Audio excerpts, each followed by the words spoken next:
సంస్కృతి, మన సాంప్రదాయాలు ఎప్పటికీ మనతోనే ఉండాలి. సబ్స్క్రైబ్ చేయండి తిలక్.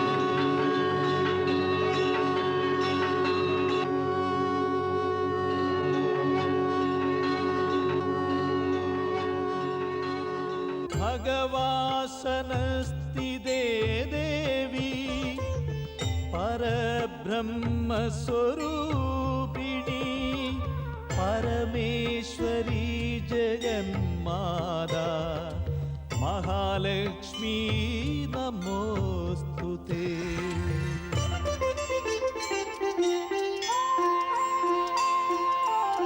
जय जय महालक्ष्मी माता जगजननी सिंधु सुजाता। जय जय महालक्ष्मी माता जगजननी सिंधु सुजाता। दीन दयालु शीलावती श्रीदेवी भक्त जन प्रिये मोहिनी। സുരനരമുനിക്കില്ല ഭേദം വീഴുന്നു നിൻ ചരണത്തിൽ. സുരനരമുനിക്കില്ല ഭേദം വീഴുന്നു നിൻ ചരണത്തിൽ. നമ നമ നമ ഭവതാരിണി ജയദേവി ശ്രീഹരിക്കു നീ പ്രിയ കാരിണി. जय जय महालक्ष्मी माता जगजननी सिंधु सुजाता भक्त जन प्रिये मोहिनी।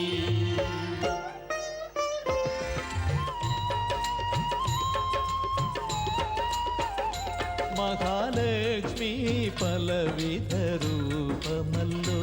മഹാകാളി സരസ്വതി ദുർഗയല്ലോ. വൈഷ്ണവദേവി കാമാക്ഷിയല്ലോ. സിംഹവാഹിനി മായാദേവിയല്ലോ. നീ ത്രിപുര സുന്ദരി മാതയല്ലോ. നീ ശിരോമണി ശുഭദാതയല്ലോ. നീയേ നവദുർഗ നീയേ ദശവിദ്യ. നീയേ നവദുർഗ നീയേ ദശവിദ്യ. അമ്മേ നിൻ മായാ ലീലാവിലാസം മഹാലക്ഷ്മി ജഗത്തിൽ കല്യാണി. അമ്മേ നിൻ ശരണം പ്രഭുവിൻ റാണി. ശുഭകഥ കേട്ടാൽ പോകും വ്യഥയെല്ലാം. അമ്മേ നിൻ കൃപ അമ്മേ നിൻ ദയായിരിക്കുന്നു. അമ്മേ ഈ പ്രാണികളെല്ലാം മഹാലക്ഷ്മി ജഗത്തി കല്യാണി. അമ്മേ നിൻ ശരണം പ്രഭുവിൻ റാണി.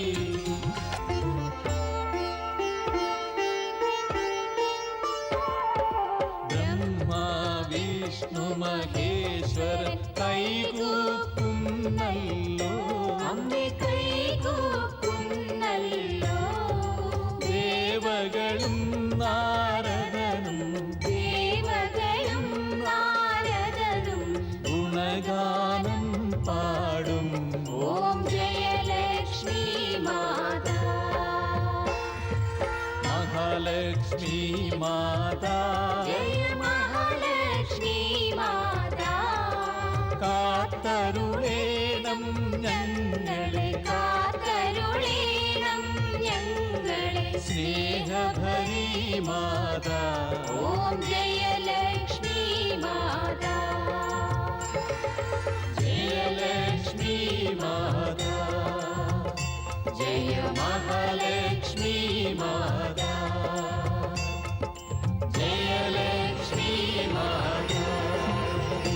ജയ മഹാലക്ഷ്മി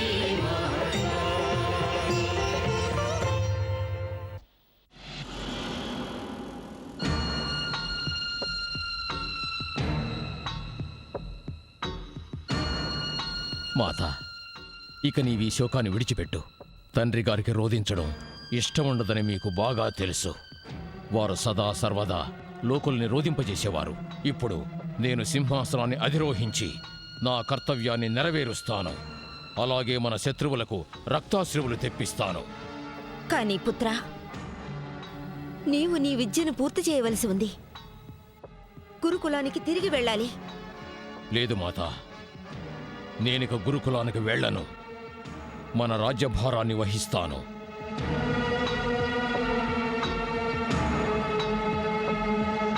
నారాయణ నారాయణ నారాయణ. మాతేశ్వరి, మరలా అదే కుటిల ఇతిహాస పునఃసృష్టియా? ఏమైంది దేవర్షి? ఏ విషయం వల్ల నీవింత నిరాశగా ఉన్నావు? మాతేశ్వరి, తన అధర్మ కార్యాల కారణంగా అసురరాజైన దుర్జయుడు తన ప్రాణాలను పోగొట్టుకున్నాడు. అతడు కడవరకు తన మొండిపట్టును వేడనే లేదు. ఇప్పుడు మరలా అదే ఇతిహాస పునఃసృష్టిని దుర్జయుడు పుత్రుడైన భైరవుడు చేస్తున్నాడు మాతా. ఇదే అసుర ప్రవృత్తి దేవర్షి. పితృదేవుని శత్రుత్వం పుత్రుడు, పుత్రుని పుత్రుల సైతం కొనసాగిస్తారు. వంశానికి వంశాలే నాశనమవుతాయి. కాని శత్రుత్వం మాత్రం అంతం కాదు. ఆ విషయం గురించే నేను బాధపడుతున్నాను మాతా. అంతకంటే ఎక్కువగా విచారించవలసిన విషయం ఇంకొకటుంది. ఇదే అసుర ప్రవృత్తి అప్పుడప్పుడు మానవ జాతిలో కూడా పొడజూపుతుంది. దానికెన్నడూ అంతం కూడా ఉండదు. అవును మాతేశ్వరి, మానవుడు అధర్మ మార్గాన అడుగుపెట్టినప్పుడు కేవలం ఒక అంధుని వలె ఆ మార్గంలోనే ముందుకు సాగుతూ ఉంటాడు. వాస్తవానికి అతనికి ఎన్ని ఎదురుదెబ్బలు తగిలినా సరే. ఏమైనప్పటికీ మానవుడు ఒకానొక సందర్భంలోనైనా కళ్ళు తెరుస్తాడని ఆశించవచ్చు. మానవులలో మానవత్వం, ధర్మం తొలగిపోకుండా ఉన్నంతవరకు ప్రళయం రాదు. ధన్యోస్మి మాత. నారాయణ నారాయణ. ఈ ప్రాంతమంతా ఒకప్పుడు జనసమ్మర్దంతో సుభిక్షంగా ఉండేది.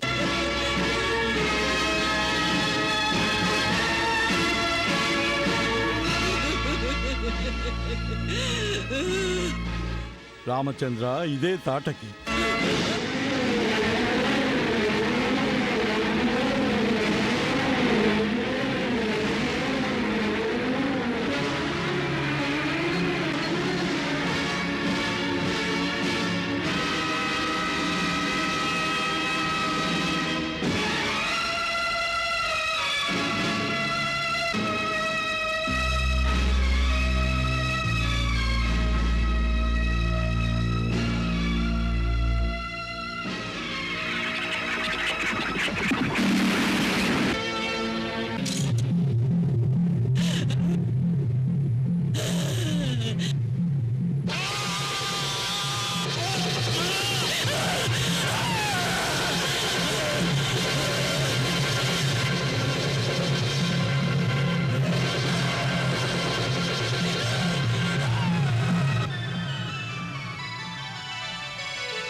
వైష్ణవి, వైష్ణవి,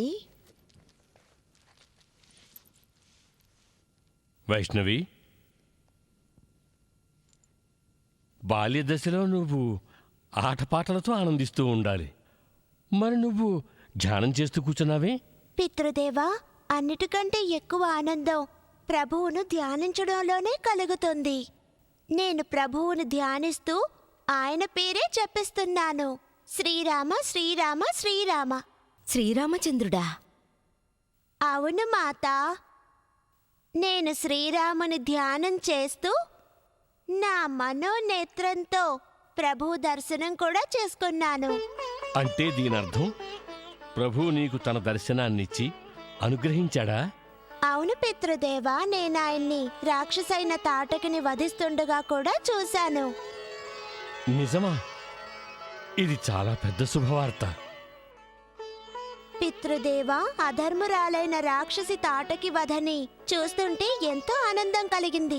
వైష్ణవి, తర్వాత ఏమైందో చెప్పు. శ్రీరామచంద్రుడు ఇప్పుడేం చేస్తున్నాడు? చెప్తాను మాత.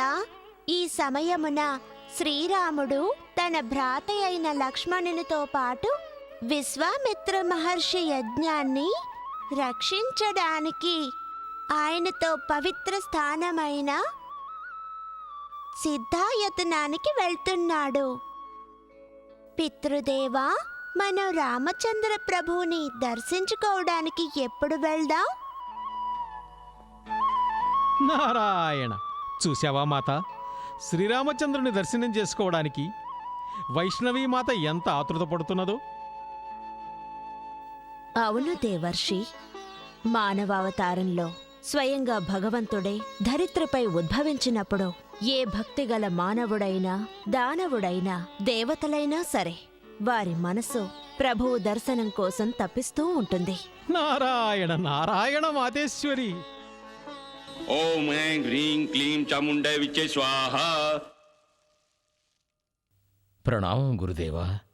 ఆయుష్మాన్ భవ. నేను రాజ్యాధిపతినైనందువల్ల రత్నాకరుడి రాజ్యం మీద దండెత్తాలనుకుంటున్నాను. నేను యశస్విని కావాలని దీవించండి గురుదేవా. వీల్లేదు భైరవ. గురుదేవా, నా ఆశీర్వాదం సదా నీ వెంట ఉంటుంది. కానీ రత్నాకరుడిపై దాడి చేయడానికి నేను అనుజ్ఞ ఇవ్వలేను. ఎందుకు గురుదేవా, ఎందుకు? మీకు నా బాహుబలం మీద, నా శౌర్యం మీద, నా పరాక్రమం మీద సందేహమా? శంకిస్తున్నారా? లేదు రాక్షసరాజా, నేను కేవలం వైష్ణవి భయంకర మాయ గురించి ఆలోచిస్తున్నాను. రాక్షసరాజా భైరవ, దుర్జయ మహారాజు మహామాయావి. కానీ వైష్ణవిని అతని మాయ ఏమీ చేయలేకపోయింది. పైగా వైష్ణవి మాయకు అతడు గురై మృత్యువాత పడినాడు. నేను అందుకే ప్రతీకారం తీర్చుకోవాలనుకుంటున్నాను గురుదేవా. అవశ్యం తీర్చుకో, అవశ్యం తీర్చుకో రాక్షసరాజా. కానీ ప్రతీకారం తీర్చుకోవడానికి ఈ తొందరపాటు సముచితం కాదు. నేను అతి త్వరలో వైష్ణవిని వధించాలనుకుంటున్నాను గురుదేవా. కానీ తమరు నాకు పిరికి పాఠాలు బోధించాలని చూస్తున్నారా? ఇక నేను ఉపేక్షించలేను. ఏది ఏమైనా సరే నిన్ను నీవు నిగ్రహించుకోవాలి రాక్షసరాజా. అదే ఎందుకు గురుదేవా? ఎందుకంటే భైరవ, నీవు తపస్సు చేసి వైష్ణవ కంటే అధిక శక్తులను పొంది ఆమెను ఓడించే సామర్థ్యం వచ్చే వరకు నేను నీకు దాడి చేయడానికి ఆజ్ఞ ఇవ్వలేను. అలాగే గురుదేవా, నేను మీ మాటల్ని బాగా అర్థం చేసుకున్నాను. ఇప్పుడు నేను తపస్సు చేస్తాను, సిద్ధుల్ని పొందుతాను. అప్పుడు ఆ వైష్ణవి మీద ప్రతీకారం తీర్చుకుంటాను. నన్ను ఆశీర్వదించండి గురుదేవా. నీ తపస్సు ఫలించుగాక. ఆజ్ఞ ఇవ్వండి గురుదేవా.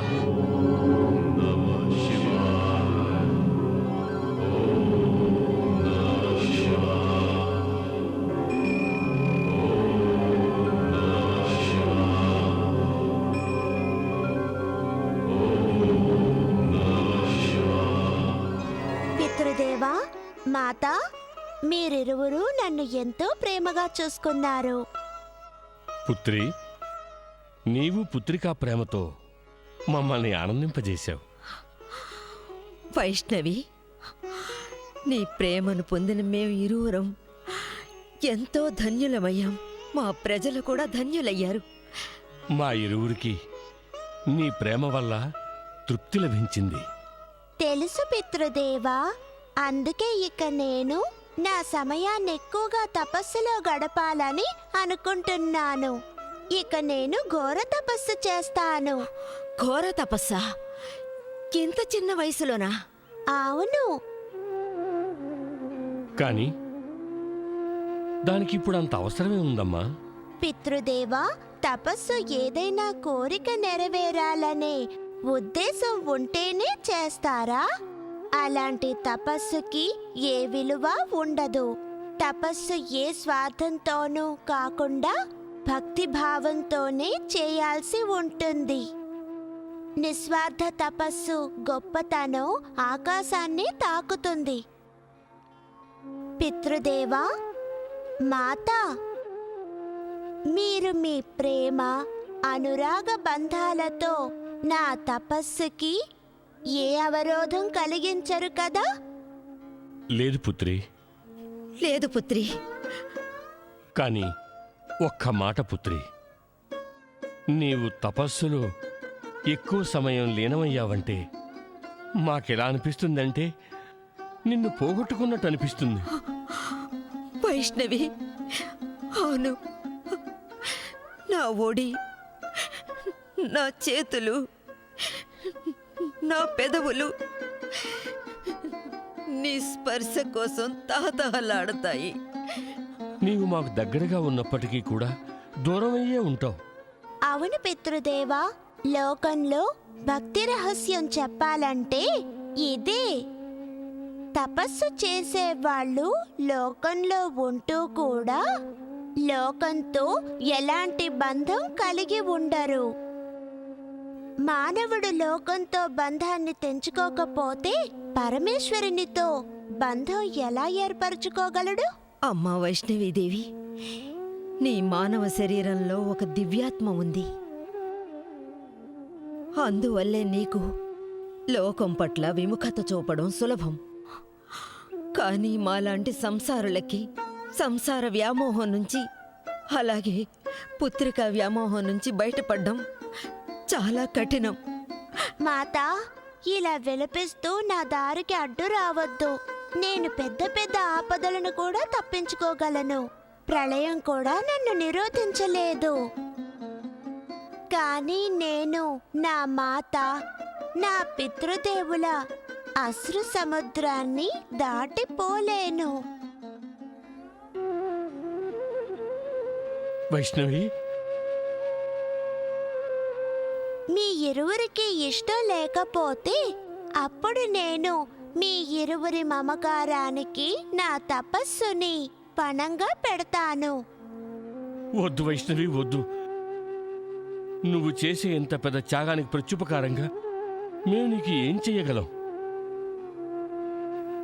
అమ్మా వైష్ణవి, నీ కృపాభారం మా మమకారం మీద ఎంతుందంటే నేను 100 జన్మలు నీ కోసం తపస్సు చేసినా కూడా నేను ఆ భారాన్ని దించుకోలేను. సంతానం మాతాపితృలకి ఏ ఉపకారం చెయ్యరు మాతా. నేను మీ ఇంట జన్మించడం కేవలం నిమిత్తం మాత్రమే. నేను తమ పుత్రికగా జన్మించి నా తొలి ధర్మాన్ని నిర్వర్తించాను. అధర్ముడైన రాక్షసరాజు దుర్జయుడిని వధించి నేను నా 2వ ధర్మాన్ని నిర్వర్తించాను. నా 2 జన్మ ఉద్దేశాలు పూర్తయ్యాయి. ఇవే కాకుండా నేను చాలా ఇతర కార్యాలు కూడా పూర్తి చేయాల్సి ఉంది. కానీ దానికి ఇంకా సమయం ఉంది. అందుకే నేను అంతవరకు పరమేశ్వరుడి గురించి తపస్సు చేయాలనుకుంటున్నాను. దాని గురించే నేను మీ ఇరువురి ఆజ్ఞను కోరుతున్నాను.